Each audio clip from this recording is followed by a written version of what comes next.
Selamat sahabat buat kita semua, senang sekali kita boleh bertemu kembali dengan PGSSI pada malam hari ini. Dan seperti biasa, narasumber adalah Pendeta Dr. Jonathan Kuntara. Dan juga kita akan senang sekali mempelajari pelajaran yang telah kita pelajari sepanjang 6 hari yang lalu ya. Dan akan kita bahas bersama-sama di PGSSI ini. Namun sebelum mulai saya akan ingatkan kepada kita semua agar selama pembahasan berjalan,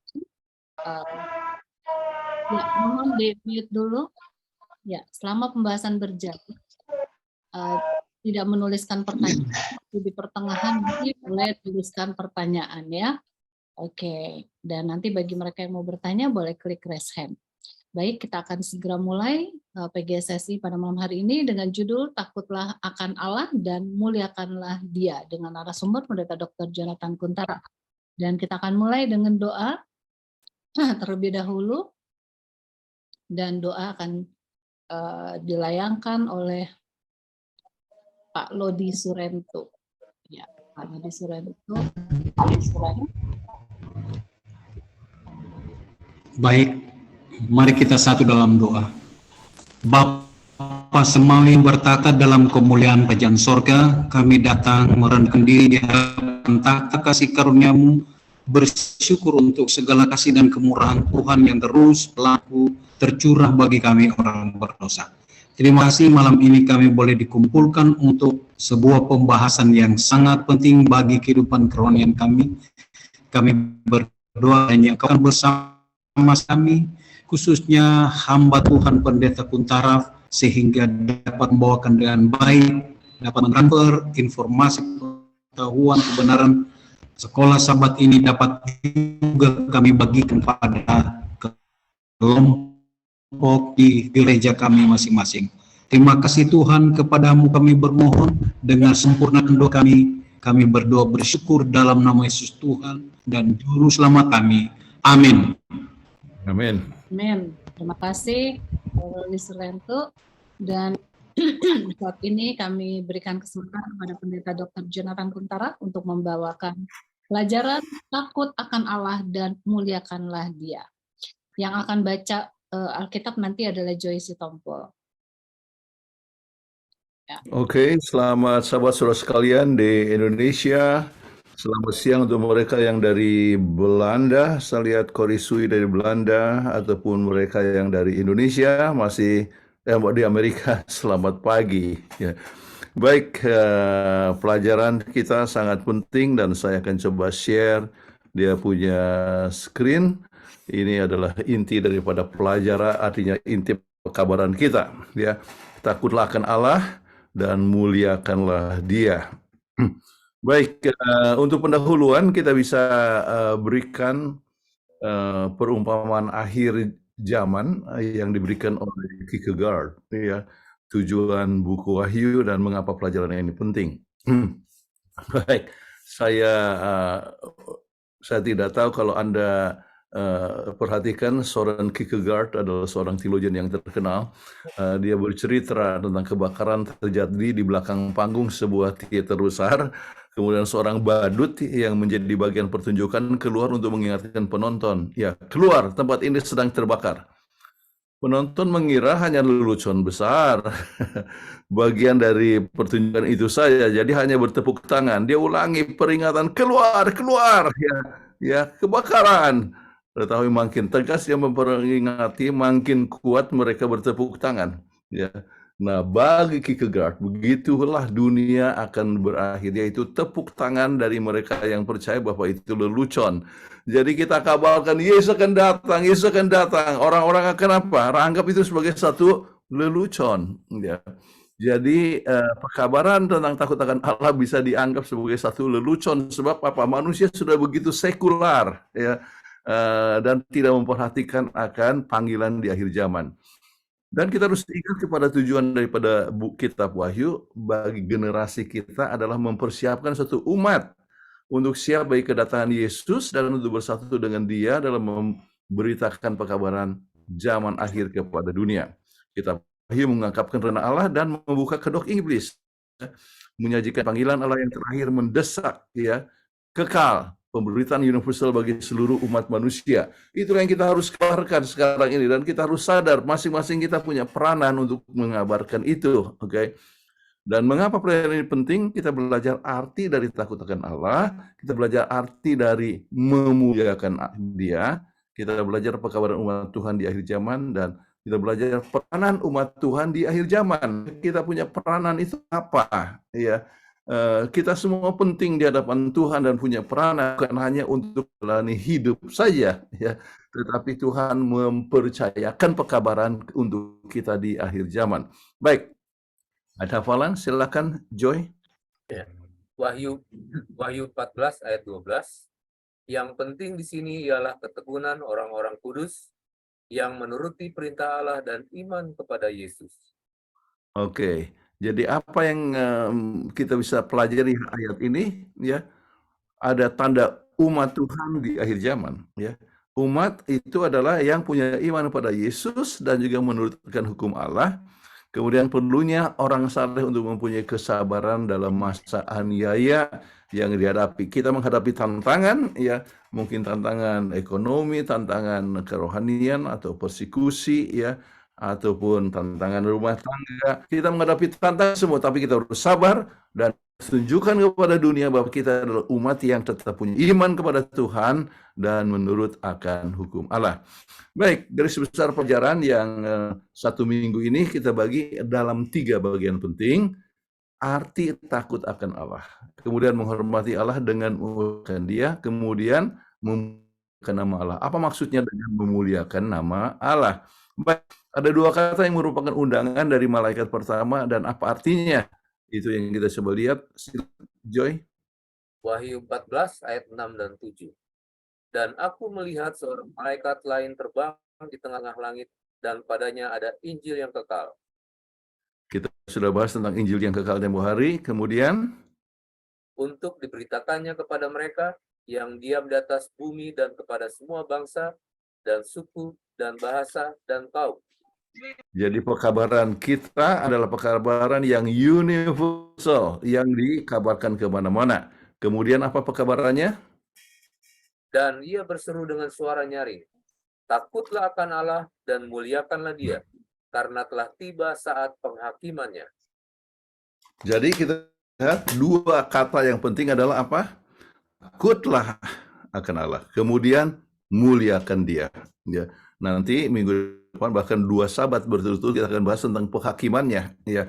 Tetapi sekarang kita coba lihat, takutlah akan Allah, kemudian muliakanlah Dia. Baik, kemudian arti takut akan Allah. Ya, apa artinya kalau takut akan Allah? Kita coba lihat beberapa ayat di sini, ya, arti takut akan Allah. Silakan. Matius 1 ayat 20. Akan tetapi ketika Yesus sedang mempertimbangkan hal ini, lihat, malaikat Tuhan tampak kepadanya dalam mimpi dan berkata, Yusuf, anak Daud, jangan takut untuk mengambil Maria sebagai istrimu, karena anak yang dikandungnya adalah dari Wahyu 6 ayat 15-17. Dan raja-raja di bumi dan pembesar-pembesar serta perwira-perwira dan orang-orang kaya serta orang-orang berkuasa dan semua budak serta orang merdeka bersembunyi di dalam gua dan celah-celah batu karang di gunung.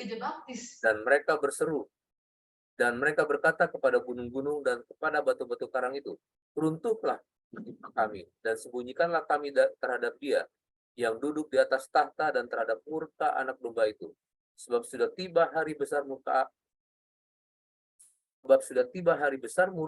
mereka, dan siapakah yang dapat bertahan? Baik, kita lihat arti takut di sini. Salah satu arti takut adalah apa namanya? Takut, ya, sampai lari, ya. Arti takut artinya menghindar, oke. Artinya harus dihindarkan ketakutan, ya, seperti lari ke gunung-gunung dan sebagainya, ya.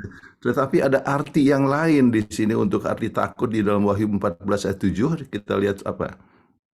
Dan ia berkata dengan suara keras, takutlah akan Allah dan berikanlah kemuliaan kepadanya, karena waktu penghakimannya telah tiba. Sembahlah Dia yang menciptakan langit, bumi, laut, dan semua mata air. Nah, takut di sini adalah merupakan satu arti yang lain, itu mempunyai rasa hormat, ya, menyegani, ya. Nah, takut yang pertama adalah takut sampai lari, ya. Misalnya Anda takut anjing, lari daripada anjing. Tetapi kalau misalnya takut Allah dalam arti dalam Wahyu 14 yang ketujuh ini adalah takut yang menyegani, ya, rasa hormat, ya, bukan lari tetapi justru sering kita gunakan kata reference, oke. Nah, kemudian contoh perjanjian lama takut akan Allah menunjukkan rasa hormat, ya. Eh, Kemudian kita coba lihat beberapa ayat. Yang pertama adalah dari Ulangan 10 ayat 21, ya.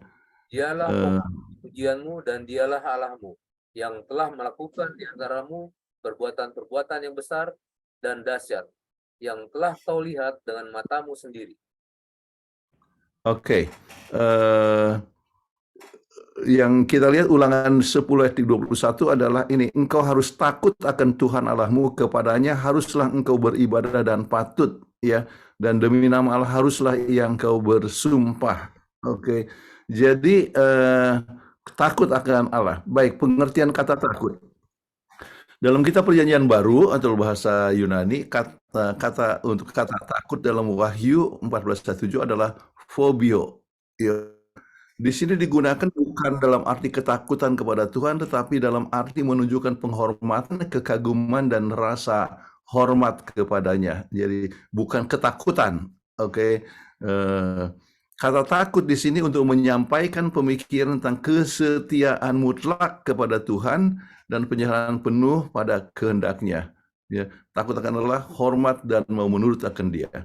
Kata phobio ini adalah sikap dan pikiran yang berpusat pada Tuhan, gantinya berpusat pada diri sendiri. Ini adalah kebalikan dari sikap Lucifer dalam Yesaya 14 ayat 13-14. Kita kayak berkata dalam hatinya, aku hendak naik ke langit, aku hendak mendirikan tahtaku mengatasi bintang-bintang Allah. Aku hendak naik mengatasi ketinggian awan-awan untuk menyamai yang maha tinggi. Artinya dia tidak punya rasa hormat sama sekali, ya.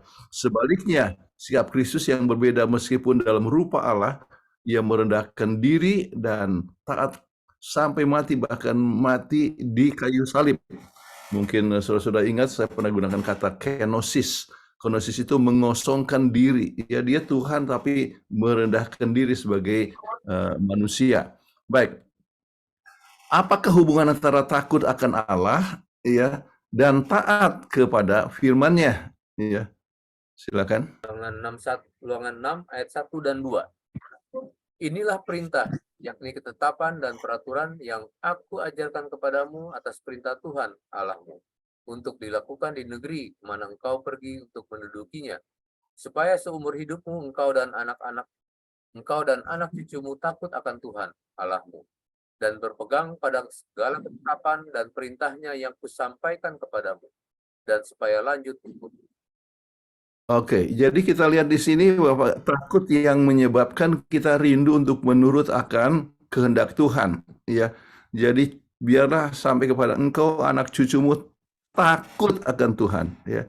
Kemudian berpegang pada segala ketetapan dan perintahnya, ya.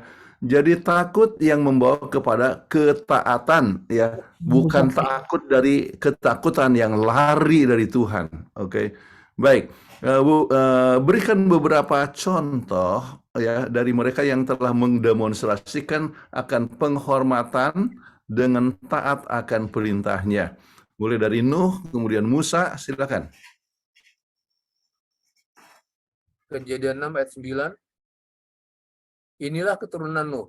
Nuh adalah orang yang benar, tidak bercela pada zamannya, dan Nuh berjalan dengan Allah. Kemudian Musa, Keluaran 25 ayat 8, kemudian mereka harus membuat suatu tempat kudus bagiku supaya aku dapat bersemayam di tengah-tengah mereka. Oke, kemudian ada beberapa contoh yang lain. Daniel, ya, silakan. Daniel 1 ayat 8, Daniel sungguh-sungguh bertekad dalam hatinya untuk tidak mencemarkan dirinya dengan santapan raja dan dengan anggur minuman raja. Oleh sebab itu, dia meminta kepada kepala pegawai istana supaya dia tidak mencemarkan dirinya. Kemudian Daniel 6 ayat 10, Ketika Daniel mengetahui bahwa surat perintah itu telah ditandatangani, dia masuk ke rumahnya yang jendela-jendela dalam kamar atasnya terbuka ke arah Yerusalem. 3 kali sehari dia berlutut, berdoa, dan bersujud kepada Allahnya seperti yang biasa dia lakukan sebelumnya. Terima kasih. Jadi Daniel dia takut kepada Tuhan dalam arti menghormati, ya, dan dengan penuh rasa hormat dia menurut, termasuk tidak mau mencemarkan dirinya daripada makanan-makanan haram. Kemudian dia takut akan Tuhan, dia tetap menyembah Tuhan, dia taat kepadanya 3 kali sehari, walaupun diancam untuk masuk di lubang singa sekalipun. Dia tidak takut kepada raja, ya, tidak takut mati, tetapi dia rasa takut kepada Tuhan, itu siap untuk menghormati dan berdoa. Kemudian contoh yang lain, Sadrak, Mesak, dan Abednego, kita ingat dalam kisah ini, mereka siap untuk masuk di dapur api yang menyala itu, ya. Kenapa?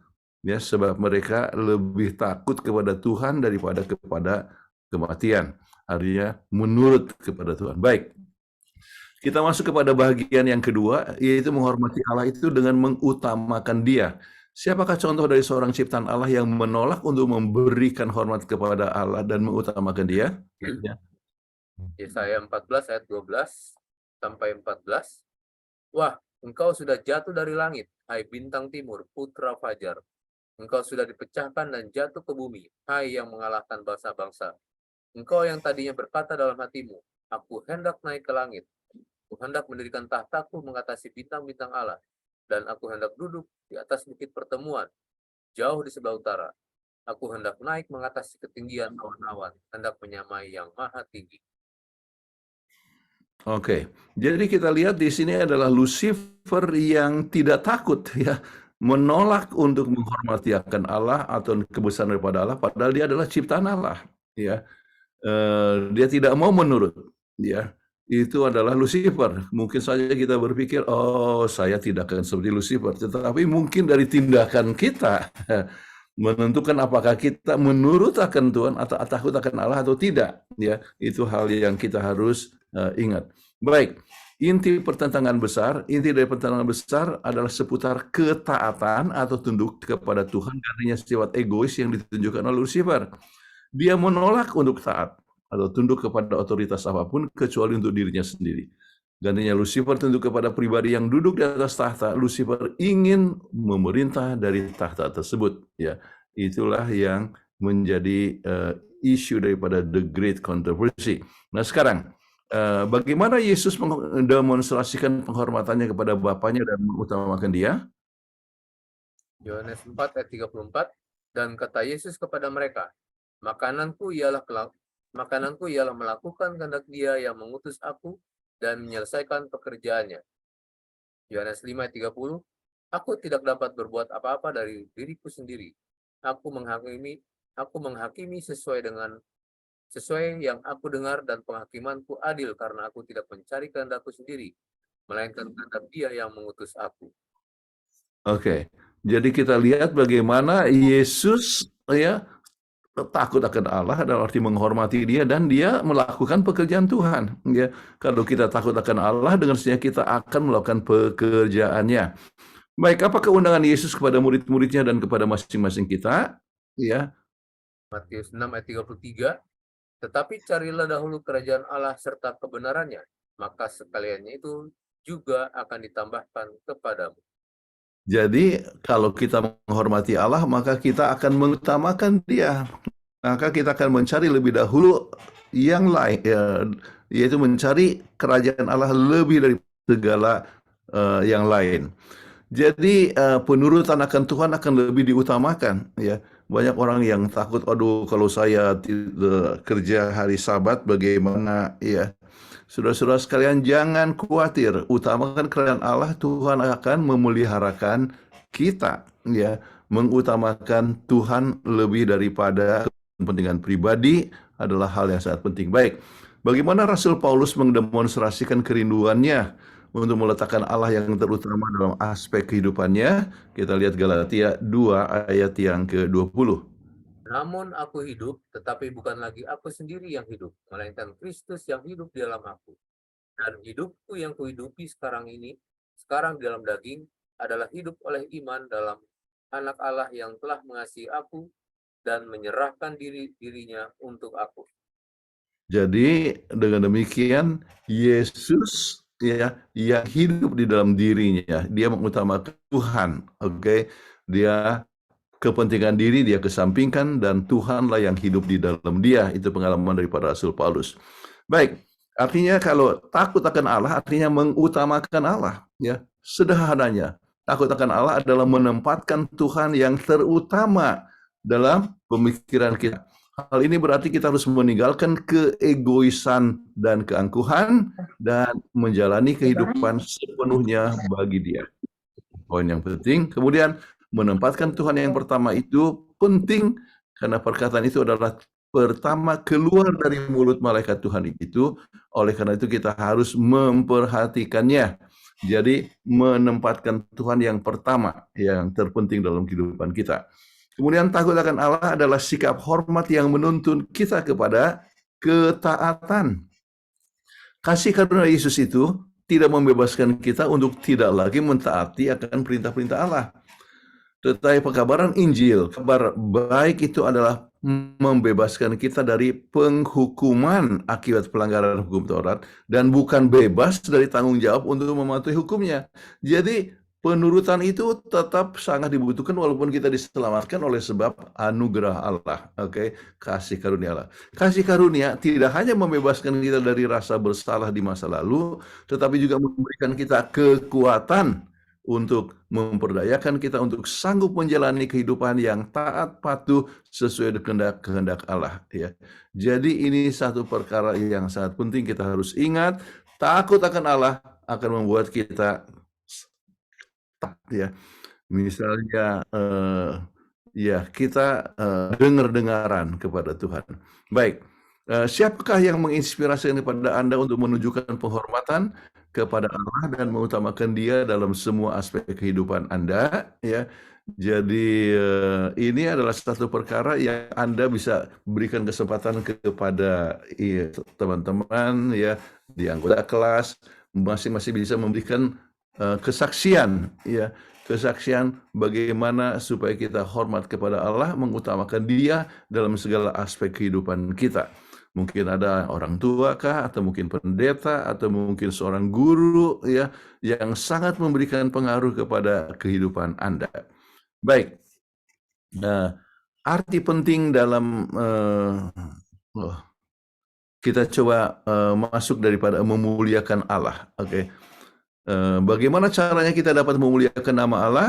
Ya, 1 Korintus 10 ayat 31. Aku menjawab, jika engkau makan atau jika engkau minum atau jika engkau melakukan sesuatu yang lain, lakukanlah semuanya itu untuk kemuliaan Allah. Oke. Nah, Rasul Paulus menuliskan tubuh kita adalah bait suci, tempat tinggal Roh Kudus dan sebuah bait suci yang dikuduskan oleh karena hadirat Allah. Kitab suci memberikan kepada kita panggilan yang jelas untuk memuliakan Allah dalam setiap aspek kehidupan kita. Asalkan Allah menjadi pusat kehidupan kita dan satu-satunya keinginan kita adalah untuk memuliakannya. Baik dengan pola makanan kita, cara berpakaian kita, kehidupan hiburan kita, atau interaksi kita dengan orang lain. Kita memuliakan Allah bila mana kita menunjukkan tabiat kasih-Nya kepada dunia melalui komitmen kita dengan melakukan kehendak-Nya dan sangat penting selama masa penghakiman serta berlangsung di zaman akhir di dunia ini.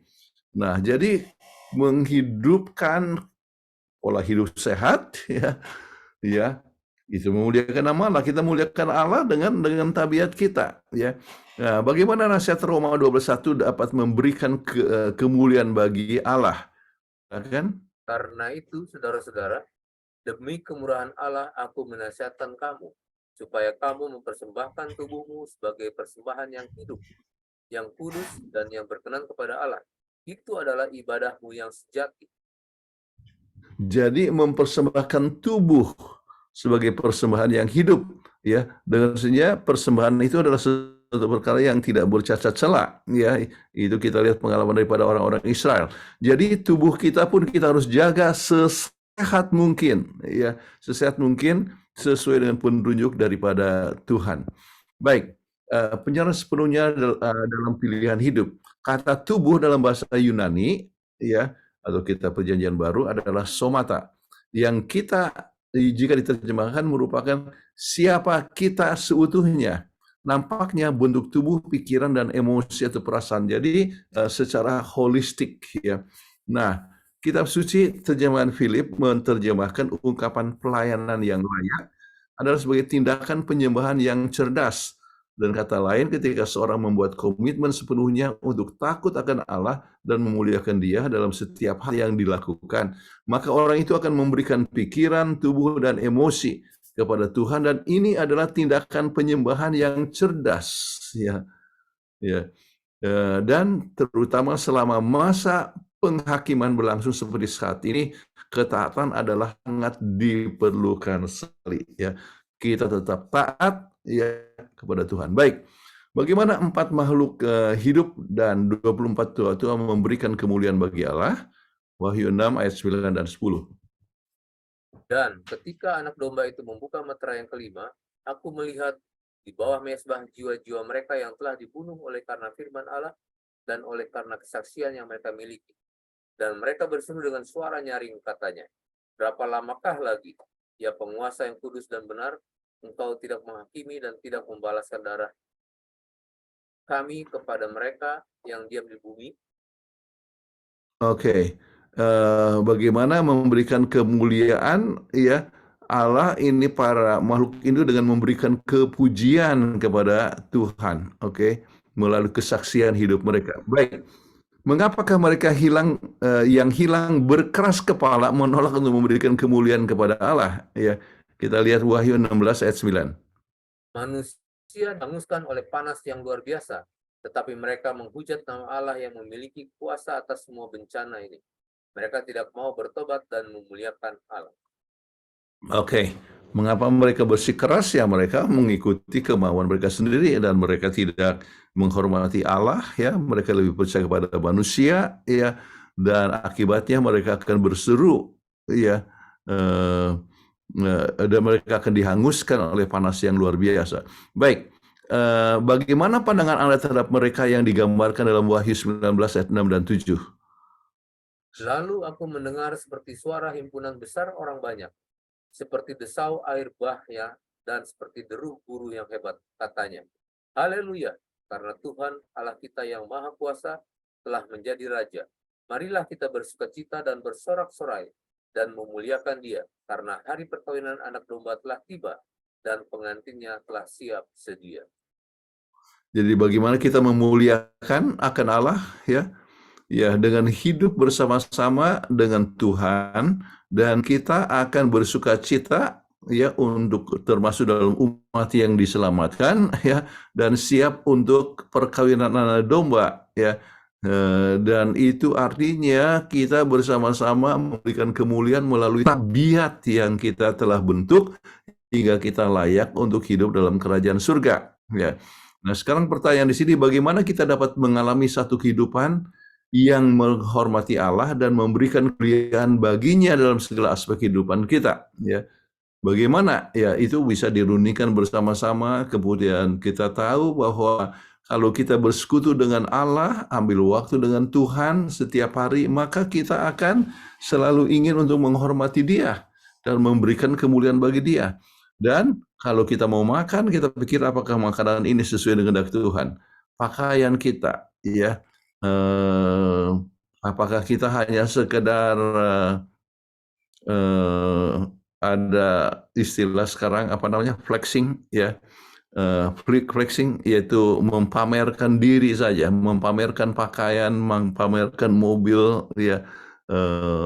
Saudara-saudara sekalian, kita perlu untuk memberikan kemuliaan bagi nama Allah, dan tabiat Tuhan adalah lebih daripada sekedar hanya penglihatan dari luar saja. Baik, cara untuk menang dan menghidupkan takut akan Allah dan memuliakan Dia. Yesus anak Allah telah menang atas tipu muslihat iblis. Dia menghadapi godaan dengan percaya pada janji-janji Allah, menyerahkan kepadanya kepada kehendak Allah dan bergantung pada kuasa Bapa. Nah, dengan percaya kepadanya, memandang kepadanya, bergantung kepadanya, kita juga bisa menang. Karena Yesus adalah segalanya bagi kita dan pekabaran 3 malaikat adalah tentang Dia. Oke.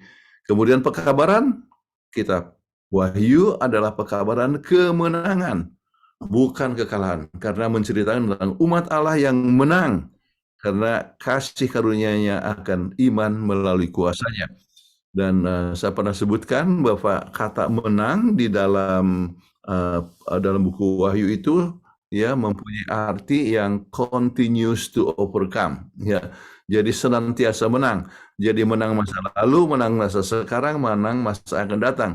Jadi bukan hanya masa lalu saja, kita harus senantiasa menang. Makanya Alkitab berkata, ya, saudara-saudara ingat Matius 24 ayat 13 yang mengatakan mereka yang bertahan sampai akhirlah yang akan diselamatkan. Artinya yang akan senantiasa menang. Oke, baik. Janji apakah yang Alkitab berikan pengharapan kepada kita? Silakan.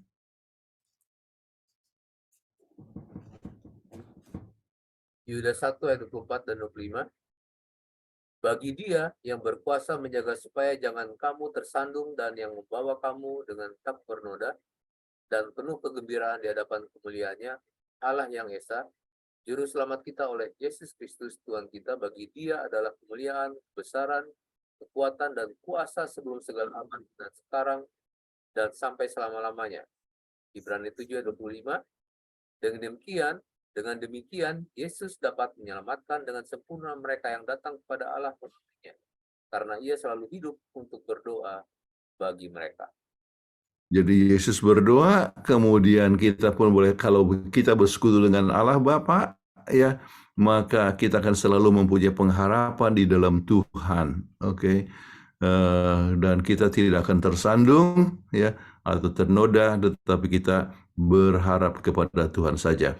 Nah, menang dalam buku Wahyu dalam penglihatan mengenai 7 jemaat yang menggambarkan gereja Kristen di abad pertama sampai zaman sekarang ini, di mana masih ada umat percaya di setiap generasi seperti yang dikatakan oleh Yohanes, mereka menjadi pemenang. Ya, pada akhirnya barang siapa yang menang akan memperoleh semuanya. Ini bukan legalisme, tetapi ini merupakan kemenangan melalui Yesus Kristus yang memiliki kehidupan sempurna dengan kesalahan yang sempurna, dan itu saja yang memberikan mereka janji kehidupan kekal. Kasih karunia yang ajaib itu dapat mengubah dan memperbaharui kehidupan orang percaya.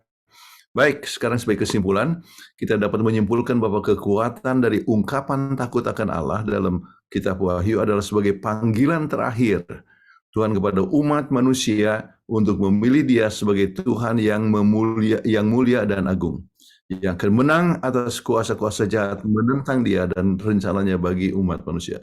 Takut ini tidak memanifestasikan diri orang itu, atau setidaknya tidak untuk saat ini, ya. Dalam tapi teror, kegentaran, tetapi kata takut ini dalam bentuk ketaatan, kepatuhan yang patut, ya, dengan yang kepatuhan yang penuh sukacita dan penuh kasih kepada hukum Allah dan penyembahan khusus kepadanya. Baik, hendaknya tidak ada kuasa lain yang diakui sebagai yang layak untuk pengabdian dan kesetiaan seperti itu, sebab kita akan Allah. Faktanya tidak ada pilihan lain, karena apa yang menunjukkan dirinya pada konflik cakrawala kosmis itu kemungkinannya adalah tindakan kuasa iblis yang dikarakterkan untuk punah, ya. Jadi satu waktu kita tahu bahwa kuasa kegelapan itu akan berakhir. Oleh karena itu, takutlah akan Tuhan adalah undangan ilahi yang positif untuk memihak Allah dalam konflik kosmis, untuk berdiri di hadapan kehadiratnya yang paling mulia, dipenuhi dengan sukacita dan persekutuan kekal dengannya. Oke. Baik, itu semua dikutip oleh Angel Manuel Rodriguez. Kami pernah kerja sama-sama dari General Conference. Beliau adalah waktu itu adalah direktur untuk Biblical Research Institute. Oke, baik. Nah, sekarang untuk aplikasi pertanyaan dibahas di dalam kelas, ya. Apakah takut akan Tuhan dalam hidup anggota jemaat telah ditunjukkan dalam penurutan kepada hukum Allah, ya. Ya, kita takut akan Tuhan, oh takut ya, tetapi kadang-kadang kita tidak menurunkan Dia, ya. Jadi kita ingin merindukan supaya semua mempunyai ketaatan kepada Allah.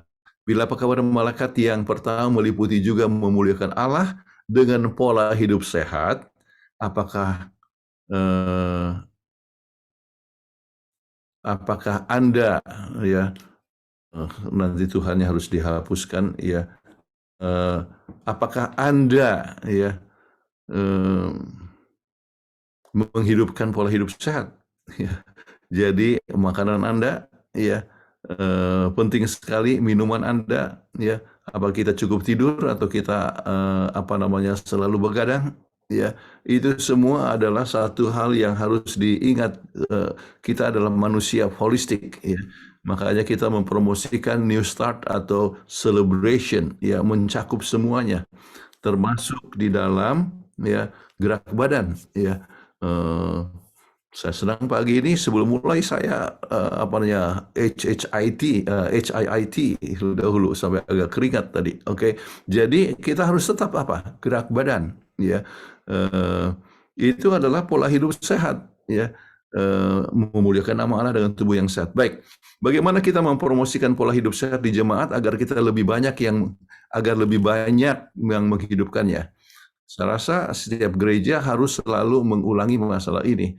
Ada demonstrasi makanan, demonstrasi atau mungkin ada klub sehat. Ayo olahraga sama-sama, ya. Setiap minggu kah, ya, kita jalan pagi, yuk. Oke.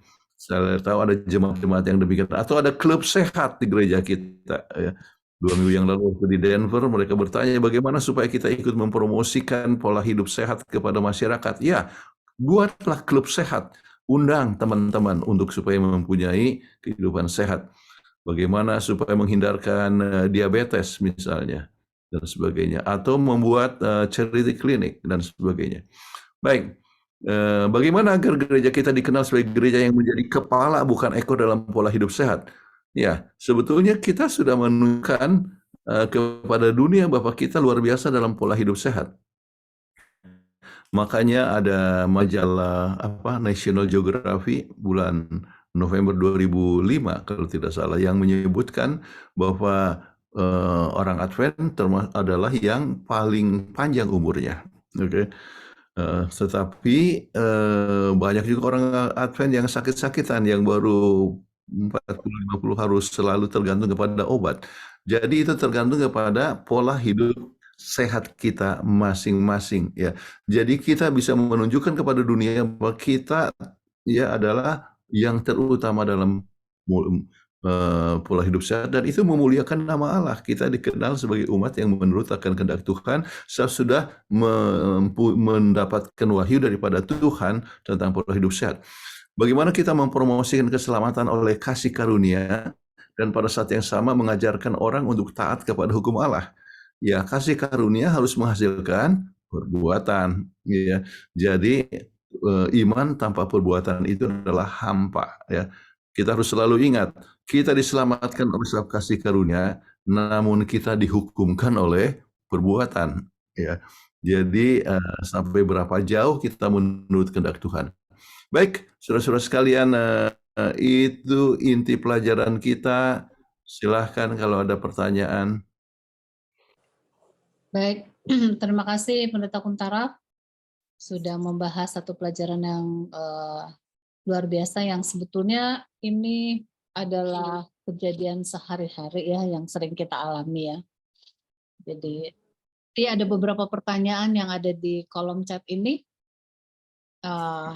menanyakan mengenai berbagai hal, ya. Saya akan bacakan pertanyaan pertama, namun sebelumnya bagi mereka yang ingin bertanya langsung boleh klik raise hand Nanti saya akan panggilkan ya, namun pastikan menggunakan nama asli. Oke. Untuk yang pertama ini pertanyaan dari M. Silalahi. Ini adalah yang pertama, untuk memuliakan Allah, salah satunya adalah tubuh kita. Bagaimana tentang mempercantik diri dengan mode seperti pakaian, bermakeup, kemudian seperti apa, sulam mata, sulam bibir. Oh ada ya sulam bibir ya. Bayar gigi atau yang lainnya, tapi karakternya baik, mau berbagi, suka tolong dan murah hati. Nah, orangnya baik nih, tapi dia suka bermake up ya, sulam mata, sulam alis kali ya. Kalau mata nggak bisa disulam ya. Sulam alis, sulam alis, kemudian apa lagi yang biasa tato ya, tato alis. Kemudian apalagi, tapi kalau ini dia bilang ada behel gigi, behel ya mungkin ada yang buat kecantikan, tapi lebih kepada ini sih pengaturan gigi. Kalau gigi bertumpuk tuh sering ada masalah. Nah itu yang pertama. Kemudian yang kedua, bisakah memilih pengurus gereja tetapi orangnya masih bekerja pada hari Sabtu? Gimana nih pendeta? Masing-masing kita itu mendapatkan talenta daripada Tuhan. Kita ingat bahwa kita semua harus menjadi good steward, ya, penatalenan yang baik. Dan penatalenan itu banyak orang pikir hanya mengenai masalah talenta atau stewardship tentang keuangan. Tetapi jangan lupa bahwa banyak hal yang bisa yang termasuk di dalam talenta, ya. Jadi talenta itu termasuk keuangan, masalah waktu, kesanggupan, termasuk kepintaran, artinya keahlian untuk berbuat sesuatu, itu semua dalam talenta. Termasuk di dalam tubuh kita. Oke. Nah, kalau kita lihat kepada Alkitab, kita akan dapatkan beberapa masalah yang kita harus ingat, ya. Misalnya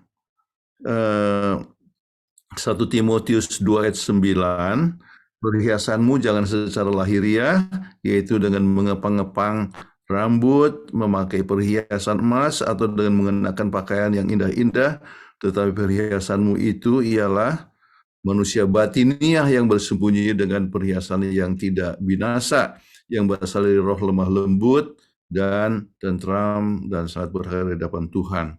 Ya. Oh, itu adalah 1 Petrus 3 ayat yang keempat, ya. 1 Petrus 3 ayat 3 dan 4, kemudian 1 Timotius 2 ayat 9. Demikian juga hendaklah perempuan berdandan dengan pantas, dengan sopan dan sederhana, rambutnya jangan berkepang-kepang, jangan memakai emas dan mutiara ataupun pakaian yang mahal-mahal. Jadi yang dihindarkan adalah perhiasan yang ataupun hanya untuk menonjolkan kita punya kekayaan dan sebagainya. Nah, sebagai orang Kristen kita harus menghindarkan sifat-sifat yang akan dianggap sebagai satu hal yang bersifat keduniawian. Sebab itu dalam soal berpakaian, misalnya jangan kita mendahului zaman, tetapi jangan juga ketinggalan zaman, ya. Dan hendaklah pakaian sederhana, tetapi sesuatu pakaian yang memberikan penarikan kepada orang lain, ataupun juga untuk mempamerkan dan sebagainya adalah satu perkara yang harus dihindarkan. Oke. Jadi saya percaya tabiat itu lebih penting daripada segala sesuatu, ya. Jadi biarlah kita kelihatan pakaian kita sopan, ya, pakaian kita menarik tidak masalah, tetapi dalam keadaan sopan. Banyak yang menarik tetapi tidak sopan, ya. Kemudian menghindarkan satu hal yang bisa yang bisa memberikan kesan bahwa kita adalah mempunyai satu sifat yang bersifat keduniawian. Oke. Jadi saya percaya orang yang disebutkan tabiatnya baik, tabiat baik akan kelihatan daripada dia punya tindakan, ya. Dan kita menghindarkan sesuatu make up yang berkelebihan, ya, yang biasa dipakai atau dialami oleh mereka yang mempunyai sifat keduniawian. Jadi saya hanya bisa berikan secara prinsip saja dan mengenai contoh-contohnya, saya tidak begitu juga mengerti tentang behel gigi itu apa maksudnya. Behel tuh yang depan gigi tuh yang pakai kawat gigi. Oh, oke. Saya rasa itu tidak masalah, ya. Artinya ada banyak orang yang dilahirkan dengan giginya yang tidak rata waktu lahir, ya. Jadi maka dibikin menarik itu saya tidak menjadi masalah. Eh, dan ada dokter khusus untuk membuat itu. Ya, untuk menjadi lebih menarik bukanlah sesuatu perkara, artinya itu bukanlah satu hal yang berkelebihan, ya, behel gigi. Oke. Apalagi sulam bibir, saya nggak ngerti apa maksudnya sulam bibir. Ya. Sulam alis, sulam alis kan ada yang alisnya tuh disulam jadi nggak usah digambar-gambar pendeta. Terus ada juga yang ditato, kalau ditato tuh nggak hilang. Mungkin itu mereka yang ingin menarik terus tapi nggak punya waktu ya. Jadi mereka Oke. gitu. Kita bicara secara prinsip saja, ya, secara prinsip kita harus kelihatan baik, rapi, ya, tetapi menghindarkan sifat-sifat yang bersifat keduniawian. Oke. Baik, terima kasih, semoga menjawab ya. Dan pertanyaan berikutnya ini dari Raymond Andrew Sakul. Ini katanya perlu Sebelum saya lupa, ya, ini tentang kedua, bisakah memilih pengurus gereja tetapi orangnya masih bekerja pada hari Sabat, ya. Umumnya kita menghindarkan akan hal yang demikian, sebab bagaimana seorang pengurus, ya, akan menjadi suatu teladan yang baik, ya, sebab setiap pengurus itu kan harus menjadi teladan, ya, jadi panutan kepada anggota. Jadi kalau misalnya pengurus itu masih bekerja pada hari Sabat, ya, itu tidak menjadi teladan yang baik. Jadi itu sebabnya kita selalu menghindarkan hal itu terjadi. Oke. Ini dari Raymond Andrew Sakul, katanya perlu membahas tuntas akan ketakutan. Tapi Pak Dr. Sakul, ini bertanya ya, kalau bahas tuntas nanti kita bikin seminar tersendiri. Karena diambil dari Wahyu 21 ayat 8 katanya. Tetapi orang-orang penakut, orang-orang yang tidak percaya, orang-orang keji, orang-orang pembunuh, orang-orang sundal, tukang-tukang sihir, penyembah-penyembah berhala, dan semua pendusta mereka akan mendapat bagian mereka di dalam lautan yang menyala-nyala oleh api dan belerang. Inilah kematian kedua. Oke, jadi kita harus lihat bahwa semua kata takut itu kita harus lihat secara konteksnya, ya. Jadi kalau konteksnya itu apakah dia takut dalam arti hormat, ya, atau takut dalam arti ketakutan, ya, atau mereka ketakutan oleh sebab, ya, tidak mempunyai suatu hubungan dengan Tuhan, ya. Kalau saya sendiri, Tuhan itu bukanlah satu hal yang kita harus takutkan dalam arti ketakutan, tetapi kita harus mempunyai satu rasa takut yang menghormati akan Dia, menyegani akan Dia, dan kita rindu untuk menurut akan kehendak Dia, ya. Jadi ini adalah kata-kata orang penakut itu yang dimaksudkan di sini adalah termasuk di dalam kelompok orang yang ketakutan yang dalam arti lari daripada Tuhan sehingga ia tidak, ya, percaya, ya. Jadi orang-orang tidak percaya, orang-orang yang keji. Jadi mereka lebih takut kepada manusia, ya, daripada kepada Tuhan, ya. Baik, terima kasih Pendeta. Dan selanjutnya Foxy Gerungan. Selamat sahabat Pendeta. ada sebagian jemaat menganggap bahwa salah satu bentuk memuliakan Allah adalah dengan membuat gereja yang mewah. Apakah ini tepat? Nah, ini bagus ini pertanyaannya nih, Foxy.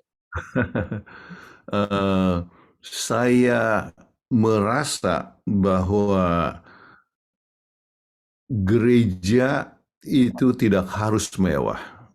Ya, gereja itu adalah tempat untuk berbakti. Ya, tetapi kita harus ingat juga gereja itu jangan seperti kandang ayam.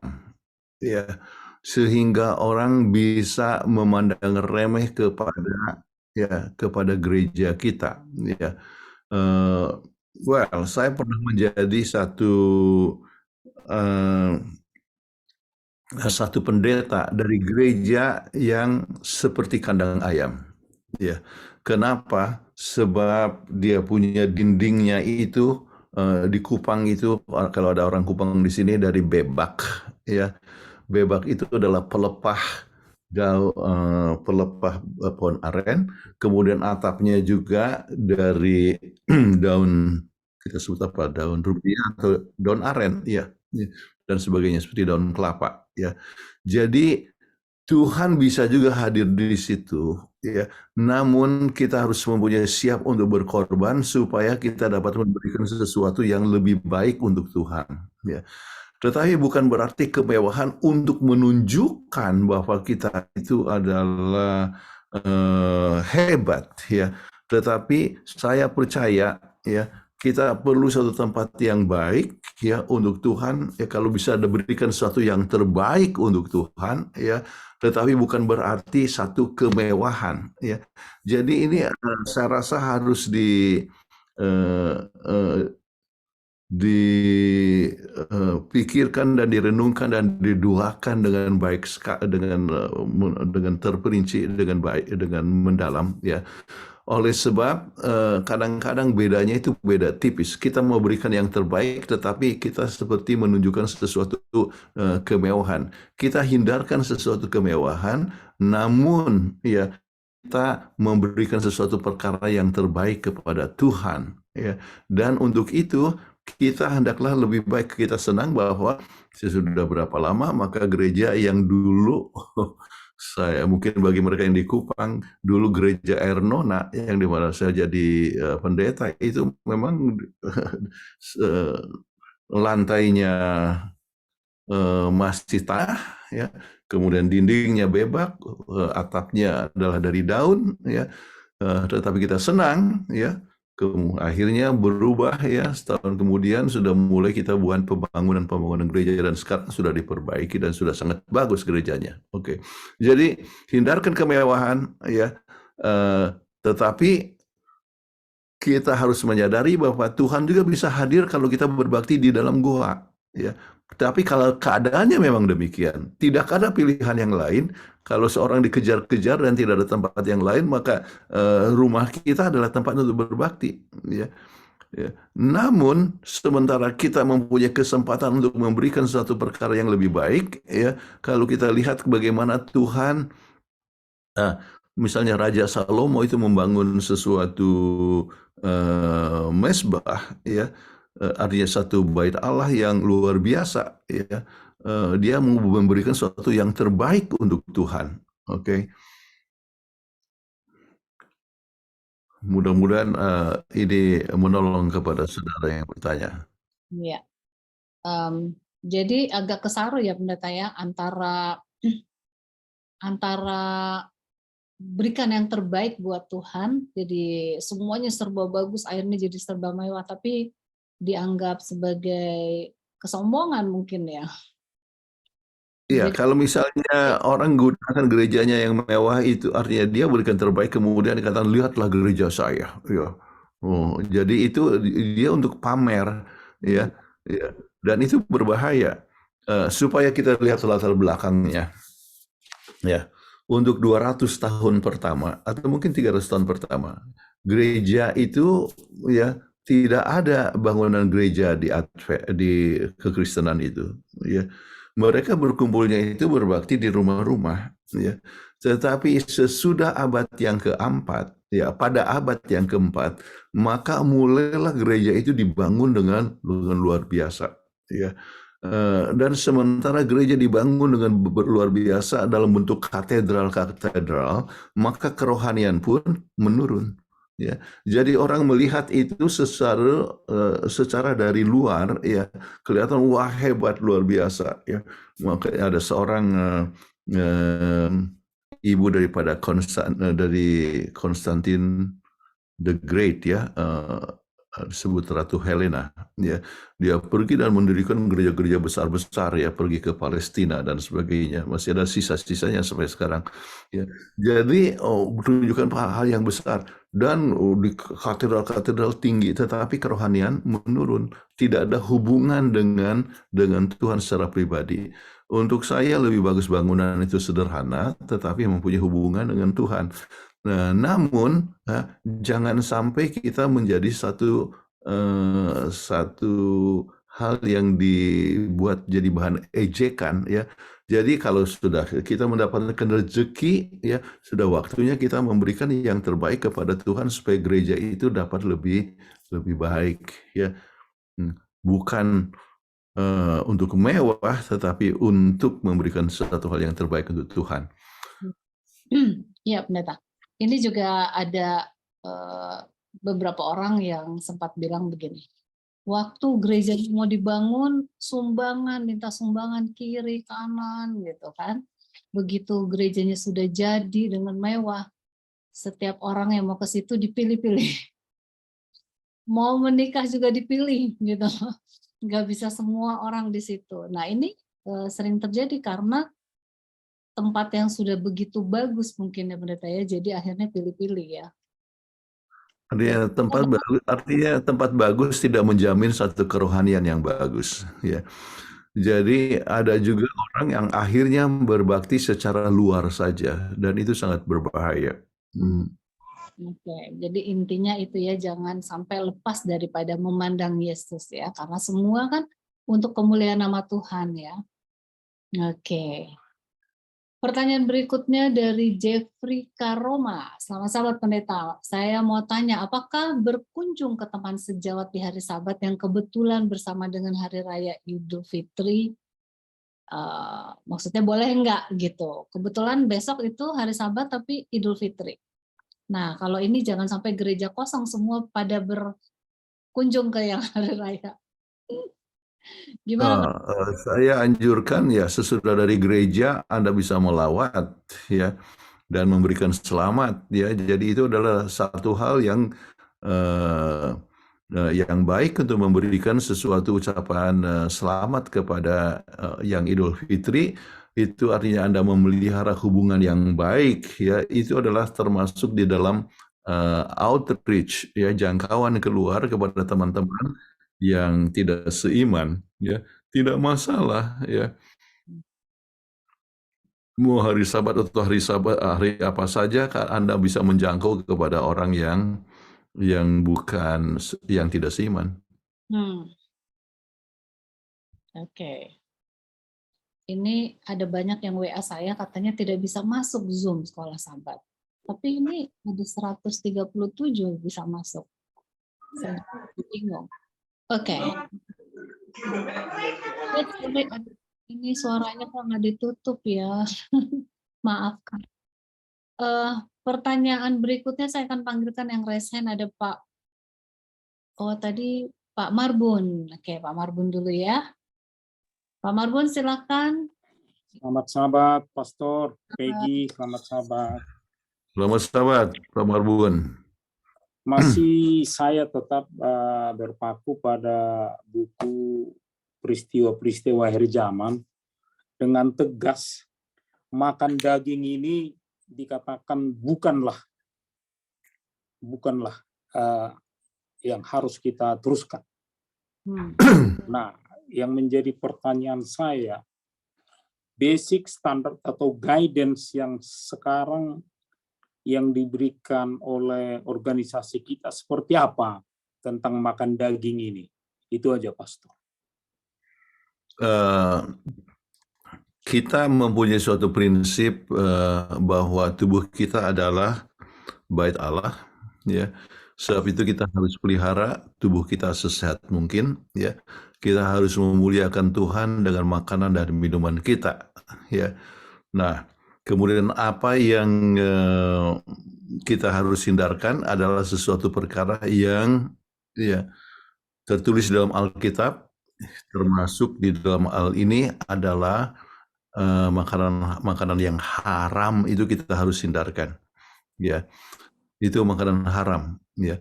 Jadi kita hindarkan babi dan anjing atau makan dan sebagainya, ya. Untuk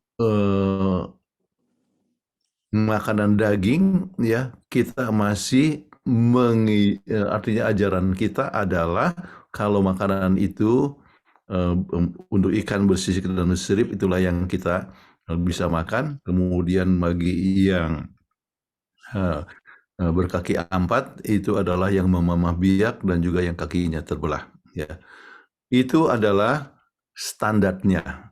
Namun kita masing-masing mengetahui bahwa kita harus bertumbuh di dalam kerohanian, ya, dan kita mengharapkan bahwa lebih banyak orang yang mempunyai pola hidup yang sehat, yang sampai menghindarkan makanan daging ataupun ikan, ya, ataupun hal-hal yang membahayakan tubuh kita.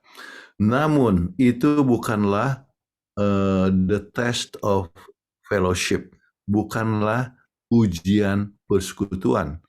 Kenapa ujian persekutuan? Sebab kita gunakan hal yang alkitabiah, ya. Jadi dalam hal ini adalah yang haram itu yang kita hindarkan. Itulah yang termasuk dalam ujian persekutuan. Tetapi kita perlu untuk bertumbuh. Dan pertumbuhan itu berbeda dari satu orang dengan yang lain. Ellen G. White juga pada saat dia dapatkan terang untuk hindarkan makanan daging, ya, tahun 1863, maka dia hindarkan tetapi berusaha, tetapi masih mengalami kesulitan, diperlukan waktu, ya. Nah, diperlukan waktu untuk sampai akhirnya total vegetarian. Kadang-kadang dia dalam perjalanan, ya, dalam perjalanan tidak ada yang lain, ya, termasuk dia makan, ya, daging dengan sedikit daging. Jadi pertumbuhan itu kan berbeda, ya, satu orang dan yang lain. Saya sendiri mungkin secara latar belakang ingin untuk cepat menurut. Jadi waktu saya dengar pertama kali tahun 68, ya, langsung saya ambil keputusan. Dan itu sudah 54 tahun yang lalu, 55 tahun yang lalu, ya, saya ambil keputusan untuk berhenti makan daging, ya, termasuk kepada anak saya, termasuk cucu saya, tidak makan daging atau tidak makan ikan, dan kita dapatkan berkatnya. Berkatnya termasuk seperti yang saya sebutkan, pernah sebutkan, mungkin dalam usia 75 tahun dan mau 76, saya tidak makan obat apa-apa, ya. Nggak ada darah tinggi, nggak ada kolesterol, nggak ada diabetes, ya. Jadi puji Tuhan, ya.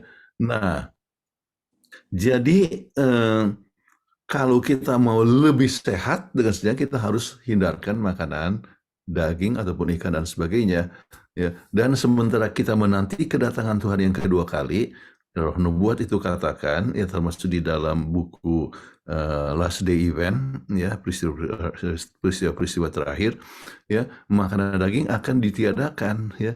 Tetapi itu adalah merupakan suatu pilihan pribadi, ya. Kita tidak bisa membuat satu peraturan yang katakan, sama seperti Davidian atau Reform Movement, orang harus vegetarian baru dibaptiskan. Itu tidak alkitabiah, ya, sebab Yesus sendiri pun makan daging, ya.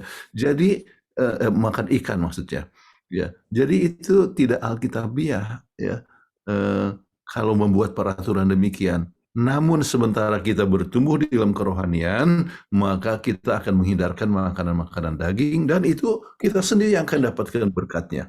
Saya sendiri mendapatkan berkat oleh sebab, ya, tidak makan daging untuk jangka waktu yang lama ataupun ikan. Thank you. Mudah-mudahan menolong itu, Saudara Marbun.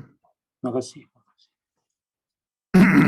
Puas ya Pak Marbun ya jawabannya. Kalau disebut puas, enggak juga bagaimana ya. Saya mau baca sedikit dari peristiwa-peristiwa zaman ini. Banyak yang sekarang baru setengah-setengah bertobat dalam soal makan daging, akan keluar dari lingkungan umat Allah dan makan nasi. dan tidak berjalan bersama mereka lagi. Jadi why not tegas gitu loh, di gereja jangan lagi dibawa ayam goreng kan gitu kan, atau di mana gitu. Karena dia bilang setengah-setengah dan akan keluar dari lingkungan umat Allah kan gitu, Pak. Iya, jadi kalau mereka yang setengah-setengah, iya, ya, mereka akan tinggalkan kita. Kita tidak bisa membuat suatu peraturan, oke, suatu peraturan, ya, yang katakan, ya, makan daging, ya, yang makan daging dipecat, ya. Jadi kalau kita lihat itu last day event, ya, itu berbicara mengenai masalah manusia di akhir zaman, tetapi orang itu mempunyai suatu pilihan. Tabiat itu yang kita siapkan untuk kedatangan Tuhan itu adalah apa? Tabiat, ya. Dan tabiat itu tidak bisa legalisasi, ya. Jadi legalisasi, ya. Jadi makan daging keluar, nah, itu mau coba membuat legalisasi, ya. Tetapi tabiat itu adalah satu hal yang kita bentuk, kita sendiri akan berhenti, ya. Dan kita akan bertumbuh, ya, bertumbuh sebab umat Tuhan di akhir zaman itu haruslah umat yang dapat mengontrol dirinya, termasuk dari selera, ya. Jadi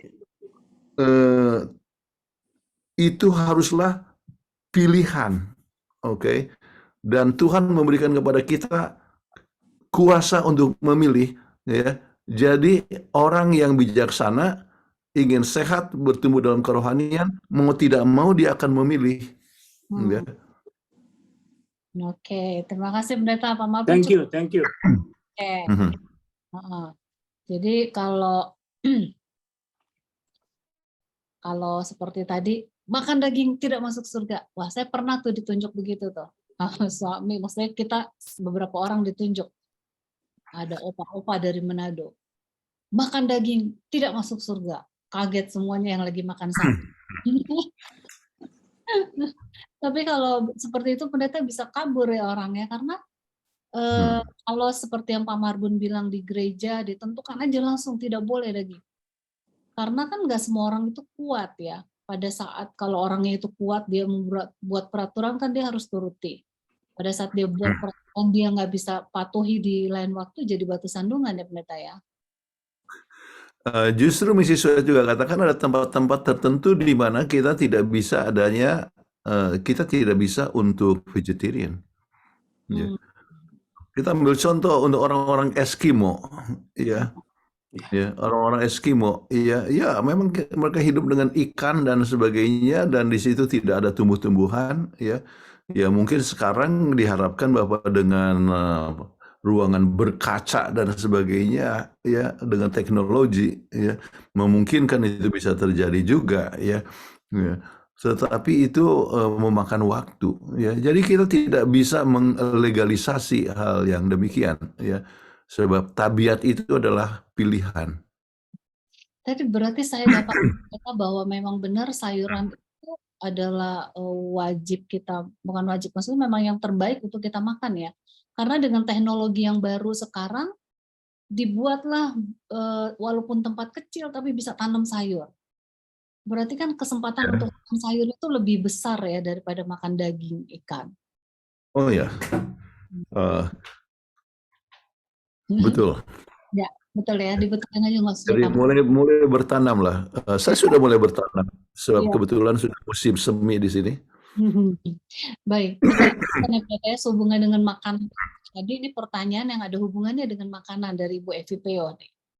Sama sahabat Bu Peggy dan Pendeta Puntaraf dan semua yang hadir. Selamat sahabat juga. Pertanyaan ya, nah dengan muliakan Allah dengan apa yang kita makan dan minum. Nah, di Andres dan Uni Barat Coca-Cola itu haram, namun di Uni Timur itu tidaklah. Andrews Bu PG. Andrews. Andrews, oke, Andrews University atau Andrews apa ya?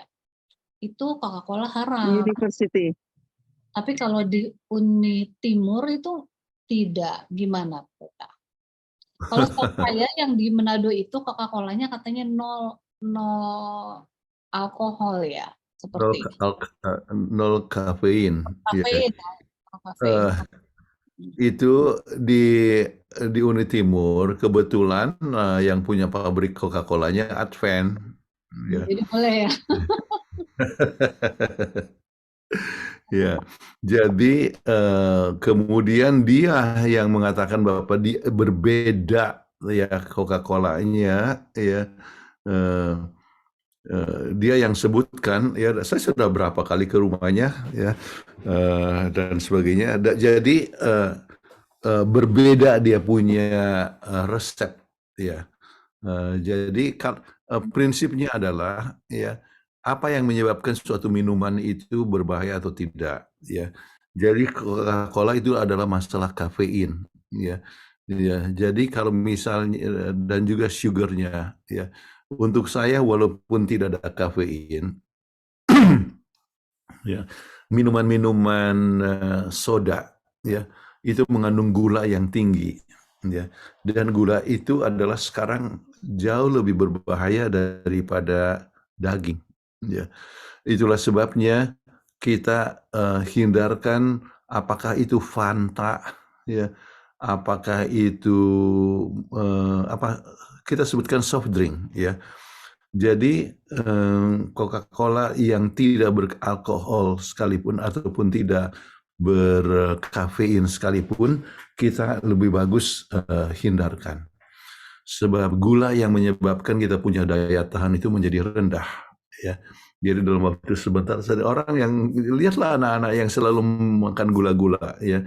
Itu akan gampang sekali sakit ya. Gampang sekali dapatkan flu dan sebagainya.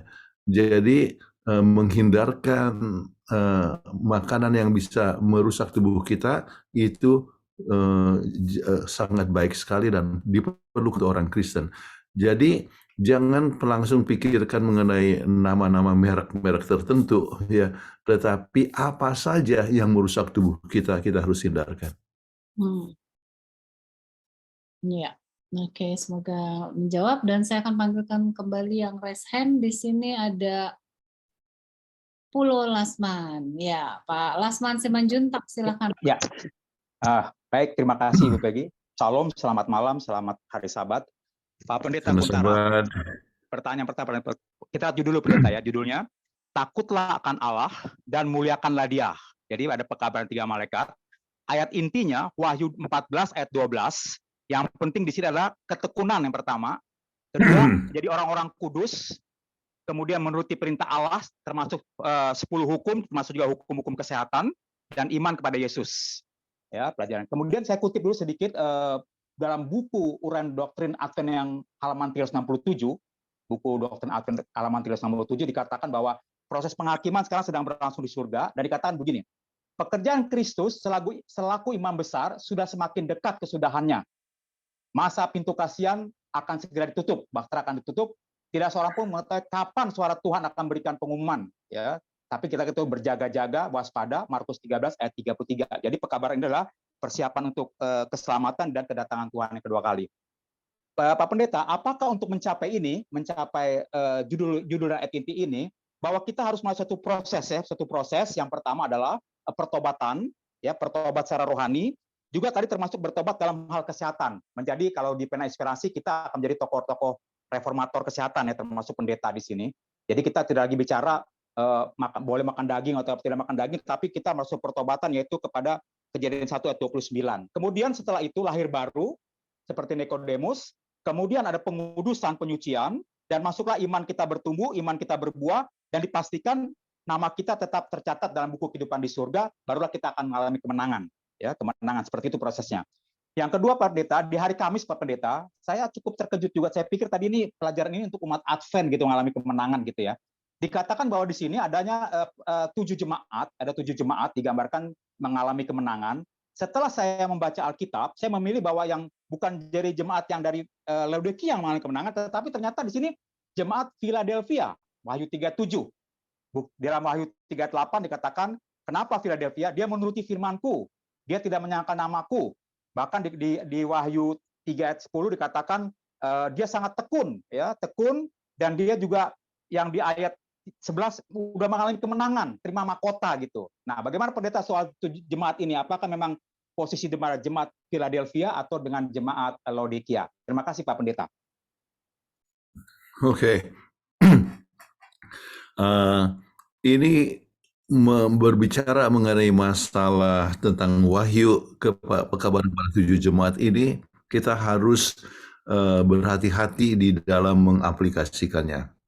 Yang pertama, ya, 7 jemaat itu adalah 7 jemaat yang sedang berlaku, ya, yang berlaku pada masa Yohanes. Hidup ada 7 jemaat di situ. Ada jemaat Efesus, ya, ada jemaat Smyrna ataupun sampai kepada Pergamus sampai kepada Laodikia. Itu adalah jemaat yang memang ada pada waktu itu. Oke, itu pertama. Kemudian jemaat itu juga, ya, menjadi suatu simbol untuk perkembangan gereja sepanjang zaman. Ya. Jadi sama seperti misalnya Laodikia, ya, itu adalah dalam masa gereja penghakiman, ya, sekarang ini, ya, itu adalah satu simbol, ya. Kemudian itu adalah interpretasi yang kedua.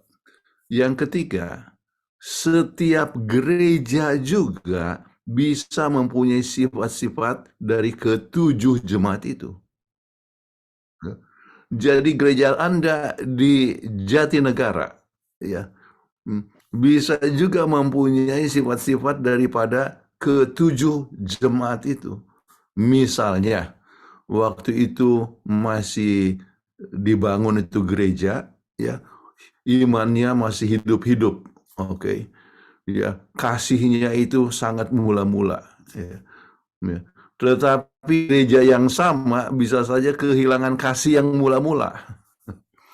Gereja mana? Gereja Jatinegara misalnya. Kalau orang sudah mulai bertengkar, berbeda paham, ya. Jadi sifat daripada jemaat Efesus pada akhir yang disebut the age of purity, tetapi sudah mulai kehilangan kasih yang mula-mula, ya. Itu bisa terjadi, ya. Atau gereja yang sama bisa juga mengalami suatu aniaya, ya, seperti jemaat daripada Smyrna, ya. Tetapi gereja yang sama bisa saja akhirnya jadi terpengaruh dengan keduniawian oleh sebab dia sudah sangat mewah sekali sampai melupakan akan Tuhan. Jadi berbicara mengenai masalah pekabaran 7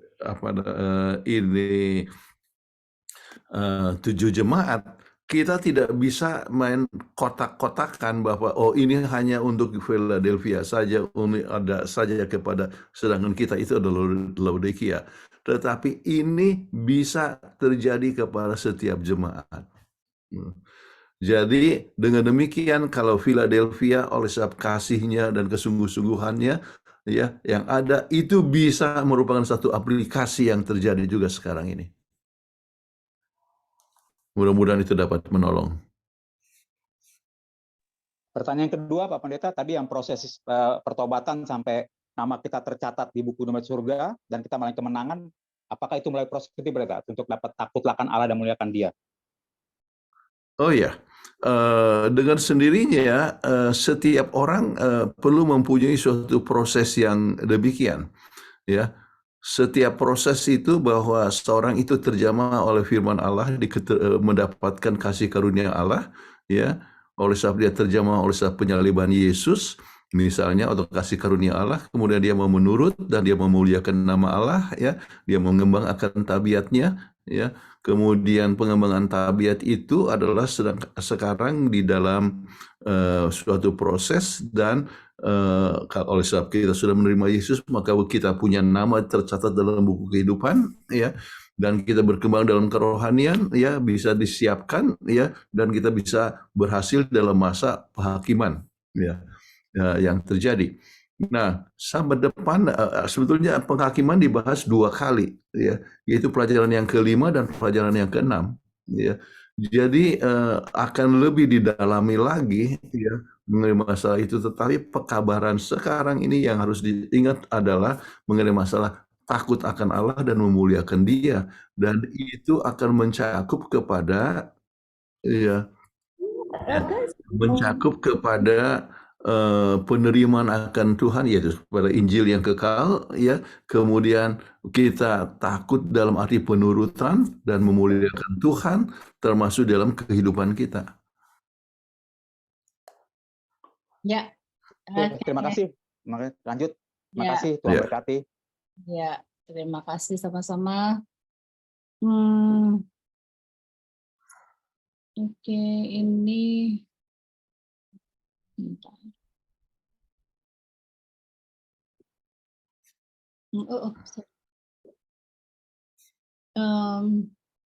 Ya, pertanyaan selanjutnya dari Bangun Simbolon. Bangun Simbolon, takut akan Allah bukan takut kepada Tuhan. Bolehkah dijelaskan arti seruan malaikat ke-1 yang bermakna kepada Allah bukan Tuhan, atau saya yang salah mengartikan? Karena banyak saudara-saudara yang lain yang takut kepada Allah. Kita berbicara mengenai pekabaran yang kita harus kabarkan adalah takut akan Allah. Ya. Takut akan Allah dalam arti, ya, bukan ketakutan, tetapi takut akan Allah dalam arti menghormati Dia dan menyegadi Dia sesuai dengan bahasa aslinya. Ya. Itu artinya reverence, ya. Reverence, ya, menghormati, ya. Jadi menghormati akan Allah, ya, yang menyebabkan kita ingin untuk menurut akan Dia, ya. Kita menyegani Dia. Nah, itu adalah kabaran kita untuk mengabarkan kepada dunia untuk menurut kehendak Allah, oleh sebab Tuhan adalah pencipta langit dan bumi, dan Dia juga adalah juru selamat kita dan pemelihara kita semua. Amin. Baik, selanjutnya saya akan panggilkan yang resen Pak John Watupongo. Silakan Dr. John. Mungkin ini pertanyaan yang terakhir, ya, Ibu Peggy. Saya kebetulan ada appointment sebetulnya jam 8.30. Ya, selamat malam Pak Pendeta. Halo, selamat sahabat Bapak Watupongo.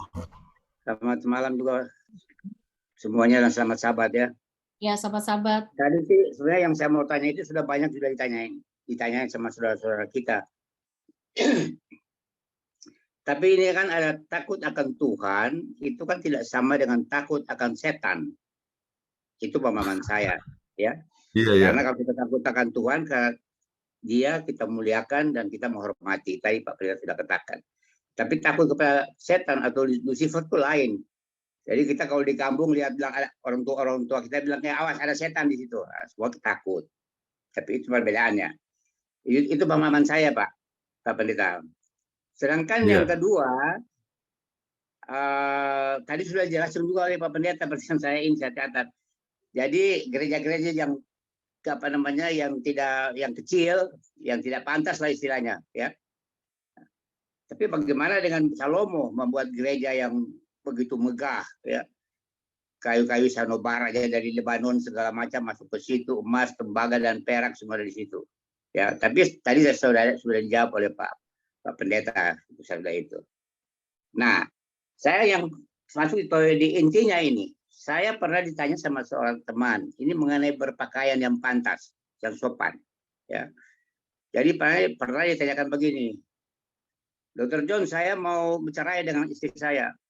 Loh, kenapa? Saya bilang, wah, istri saya tuh nggak bisa itu, nggak bisa nggak bisa mengikuti apa yang saya mau. Apa maksudnya kan? Ini ceritanya Pak, ya, tapi ini intinya. Akhirnya dia bilang begini, setiap kali pulang kerja, ya, dia itu tidak mau berdandan, ya. Jadi tadi ini berhubungan dengan dandan apanya, pakai lipstick, dandan apa, pakai bulu mata, segala macam itu. Jadi tidak mau dia berdandan, dia cuma pakai daster, pakai apa semua yang pokoknya tidak cantik lah katanya. Teman saya bilang, jadi bagaimana Dr. John pendapatnya? Saya bilang, waduh, saya nggak tahu nih begini. Tapi dia bilang kan Pak, Dr. John kan suka sering memberikan konseling pada pranikah. Oh ya, oke, saya itu katakan begini. Ya itu bicarakan berdua dari hati ke hati. Jadi di sini saya ambil intinya bahwa dandan untuk seorang wanita itu adalah satu mahkota. Ya, satu mahkota. Jadi kecantikan seorang wanita itu dianugerahkan oleh Tuhan. Ya, bahwa dia cantik atau apa semuanya. Bayangkan sama suaminya aja sudah mau cerai cuma gara-gara dia pulang ke kantor, dia hanya pakai dasar kayak apa semua. Ya.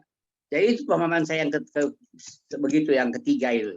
Saya kira kalau ada yang salah kali mungkin Pak Pendeta tolong diluruskan. Terima kasih, Pak. Ya. Dalam kasus yang seperti itu masalah ya rumah tangga, ya. Jadi itu suami harus di counseling, istri juga harus counseling. Ya. Saya rasa ada juga pemikiran yang salah daripada sang suami. Ya, oleh sebab istri sudah kurang menarik kemudian langsung mau diceraikan. Itu juga tidak benar, ya. Kenapa? Oleh sebab tabiat itulah yang lebih berharga daripada penglihatan atau keadaan di luar. Oke, satu. Yang kedua, ya Alkitab secara jelas ya bahwa kita harus tetap setia kepada istri masa muda kita, ya. Jadi artinya kita harus setia kepada istri apapun keadaannya, ya. Apakah dia punya kulit makin mengkerut, pakaiannya sudah kurang begitu rapi, apapun keadaannya kita harus tetap mengasihi. Itu pertama. Jadi sang suami harus diberikan counseling. Yang kedua, sang istri juga ya usahakanlah, oleh sebab kita hidup di dalam satu dunia yang banyak tantangan, ya, bahwa suami juga kadang-kadang kerja di kantor banyak penggodaan, maka biarlah istri pun berusaha supaya tetap cantik, ya. Ada istilah yang mengatakan, ada satu buku bahkan, ya, sang istri wanita mengharapkan suaminya akan berubah sesudah dia menikah, padahal suami tidak berubah. Sang suami atau laki-laki mengharapkan istrinya tidak akan berubah sesudah menikah, padahal istrinya akan berubah.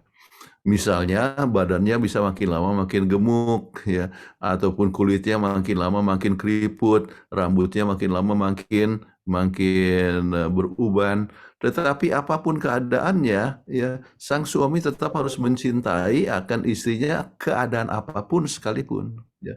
Oke, saya rasa kita sudah harus berhenti, ya, oleh sebab Pendeta, ini mungkin satu lagi nih yang terakhir, mungkin boleh dijawab secara singkat, ya. Dari Samuel, sehubungan dengan pelajaran hari Kamis, apa bedanya iman dalam Yesus dengan iman Yesus? Iman Yesus, ya. Dengan iman di dalam. Kalau iman Yesus adalah Yesus adalah yang beriman. Kemudian kalau misalnya iman di dalam Yesus artinya seorang mempunyai iman kepada Yesus, ya. Oke, ya, cukup singkat, ya. Terima kasih. Terima kasih Pendeta Kuntaraf, dan juga terima kasih kepada seluruh yang sudah hadir pada malam hari ini. Dan kita akan tutup pertemuan ini dengan berdoa.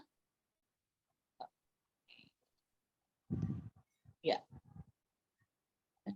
Pak Lasman, boleh tutup dalam doa, Pak Lasman Simanjuntak? Ya. Mari kita bersatu dalam doa. Ya. Bapa kami yang bertakhta di kerajaan surga, terima kasih atas akal budi, hikmat ilahi, dan roh rendah hati melalui Roh Kudus dalam pelajaran keempat, takutlah akan Allah dan muliakanlah Dia. Biarlah Tuhan semua pelajaran yang kami dapat ini akan kami aplikasikan besok pagi Tuhan di kelas kami masing-masing. Andai kata ada pertanyaan-pertanyaan kami tidak mengerti, Roh Kudus memberikan kembali kepada kami akal budi, hikmat ilahi, dan roh rendah hati. Bapa kami yang bertakhta di surga, kami mau berdoa Tuhan, terima kasih di mana Bapak Pendeta Kuntaraf telah memberikan pelajaran begitu baik.